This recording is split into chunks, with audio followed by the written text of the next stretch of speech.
Alarms about what this means for our very democracy are sounding, and they, too, are deafening. This is an attempt by Donald Trump to seize power. This is what a king does. This is not how a democracy works. One man does not decide how taxpayers' money is spent so that it only gets sent to the president's political friends and it gets used to punish his political enemies. The president wants you to be distracted by the day-to-day announcements, but put together the pardoning of the violent rioters, the firing of the inspectors general, and today, the stoppage of federal funding, leaving the decision only to the political whims of President Trump, represents the gravest, most serious constitutional crisis of our lifetime, one that threatens to undermine the very premise of American democracy. Senator Chris Murphy will be our guest later in the broadcast. And if Liz Cheney has warned very publicly that America could very well sleepwalk into dictatorship with the re-election of Donald Trump, with this unprecedented move by the Trump administration to suddenly cut off funding, it's fair to ask right now whether America is speedwalking into, if not dictatorship, something a lot less than a functioning democracy. It's where we start today with Democratic Senator Tim Kaine of Virginia, who has condemned forcefully today's move, calling it a reckless and illegal order, and citing specifically hurricane recovery efforts in his state and economic recovery projects that could be at risk.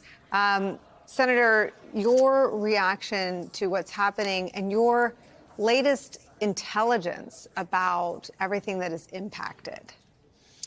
Nicole, I'll give you the intelligence because calls are coming in from around Virginia from child care centers that worry that their funding is being cut off to the center or to parents who need it to help their kids with child care, to universities that are doing medical research, who are, billing the research institutions like the NIH for the research they're doing, unsure whether they will get a reimbursement. I've got a nonprofit in Virginia that specializes in helping low-income people and seniors apply for Medicaid. Some of their staff are funded by a federal grant. They think those staffers will potentially lose their jobs. Veterans yesterday told me they had been unable to access the VA portal for even getting medical appointments at the VA. And I have a brand new VA clinic scheduled to open in Fredericksburg in February. The opening date is still scheduled, but they believe they're under a hiring freeze and can't hire the staff that they need to serve veterans in that population. This is all real-time worries coming in from Virginians.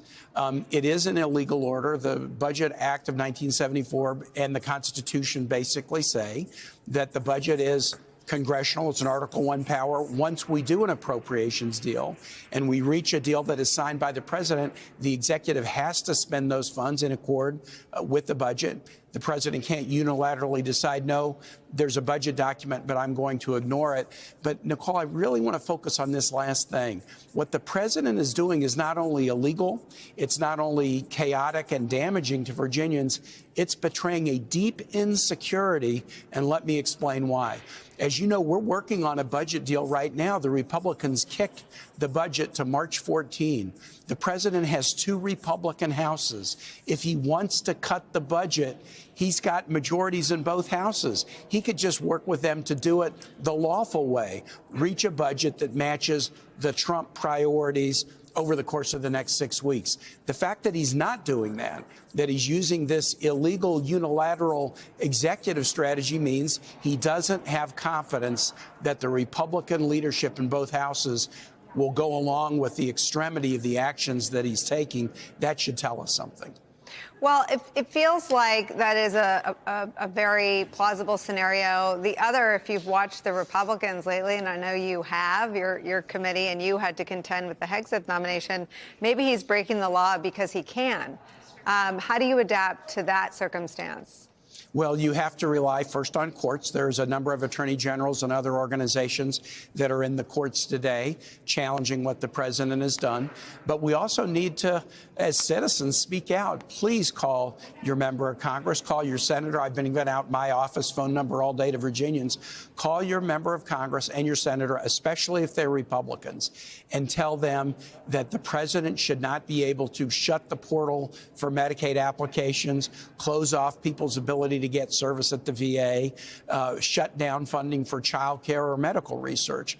If our Republican colleagues in Congress hear loud and clear from constituents that, hey, don't do this. They showed, for example, a couple weeks ago, the furor around nominating Matt Gaetz for the Attorney General was a bridge too far for them. And that's why the Trump administration and Gaetz had to withdraw that nomination. So in that instance, we got 3 Republicans to vote against Pete Hegseth for Secretary of Defense. That's almost unheard of. It wasn't enough. We needed 4, but we did get votes. If the public reaches out to these Republican members and expresses their outrage over these actions, there's a chance that we can turn it around. We'll fight it in the courts. We'll fight it on the floor of Congress. But it's really important for us winning the fight, for us to hear the stories of everyday Americans who are affected by these orders. We're already hearing them in the dozens and soon to be hundreds in my office. Please make sure Republican members are hearing the same thing.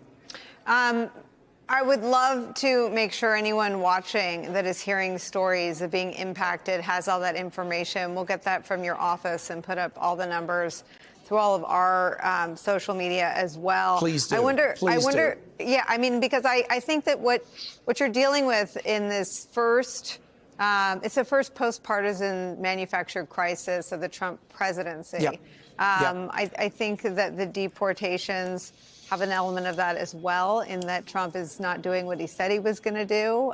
He is sweeping up people who are simply in the country illegally on purpose. That's a civil offense. And this is an example of doing something that, yes, I did read the crosstabs, as did Andrew Weissman, who's sitting here at Project 2025. But this is not something that his voters were prepared for. And I wonder if you can say more about how your own constituents rely on everything you've named: child care centers, university research, veterans, the VA, the portals. I mean, can you confirm what Senator Ron Wyden said, that the Medicaid portals in all 50 states are down? He said that in today's New York Times. That is, I've heard that from numerous of my colleagues. We've reached out to the Virginia Department of Medicaid Assistance. They have not confirmed that yet in Virginia. We have a Republican governor in Virginia who thus far has been praising of President Trump, not willing to call him out. I should have the confirmation about the Medicaid portal in Virginia by the end of the day. I suspect it is also closed down. We need Republican governors standing with us. We need Republican mayors standing with us. But we especially need these members of Congress, because they're kind of blithely acting like, oh, it's temporary and it's not going to, they put out a word today, it's not going to affect people directly receiving services. Well, then why am I hearing about VA appointments that can't be scheduled? Why am I hearing about child care services that can't be provided? Why am I hearing about these direct services? So people sharing stories is really, really important, and we're not going to let this go. It's going to be a battle that will fight on the floor of the Senate as well as in the courts, and we're not going to rest till we get this turned around.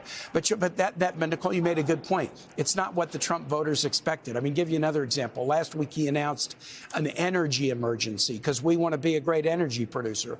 Well, we are a great energy producer, but what Virginians are seeing is energy innovation projects in wind and solar and battery technology that were celebrated by our Republican governor and our legislative delegation a few months ago, now being called into question. Donald Trump's energy emergency so far is a job killer. It's unjustified. It's hurting the environment. It's a giveaway to big oil. So you have to watch not only what he says, but sometimes what he says he's doing, the underlying actions are doing the precise opposite. And we're going to have to tell that story again and again to the American people.